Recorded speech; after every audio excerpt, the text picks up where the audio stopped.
دیکھیے اکثر ہم دعا کرتے ہیں کہ اے اللہ ہمیں خشوع اور خضوع والی نمازیں ادا کرنے کی توفیق عطا فرما۔ تو آج ہم سمجھیں گے کہ یہ خشوع اور خضوع ہے کیا۔ جب ہم نماز کے لیے اللہ کے سامنے کھڑے ہوں تو ہماری فل انٹینشن چاہیے، صرف اور صرف اللہ ہی کی طرف دھیان ہونا چاہیے، نماز ہی کی طرف دھیان ہونا چاہیے۔ تو اب سوال یہ پیدا ہوتا ہے کہ اس دھیان کو پیدا کیسے کیا جائے؟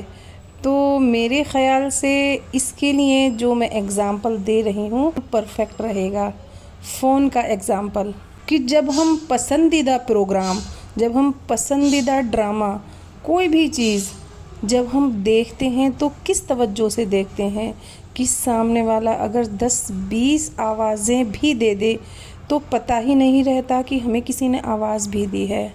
اگر ہم نے نماز کو اپنی پسند بنا لیا، اس کو اپنی نجات مان لیا اور اسے اللہ کے سامنے کھڑا ہونا مان لیا تو انشاءاللہ بالکل اسی انٹینشن کے ساتھ ہم نماز پڑھ پائیں گے انشاءاللہ، کہ اگر ہم نے نماز کی نیت باندھی ہے تو ہمیں پتہ ہی نہیں ہونا چاہیے کہ آخر ہمارے چاروں طرف ہو کیا رہا ہے۔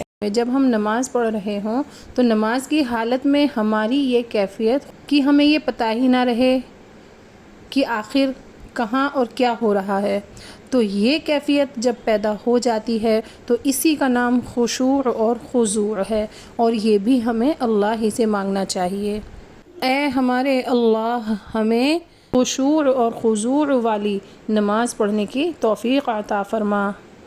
آمین ثم آمین یا رب العالمین۔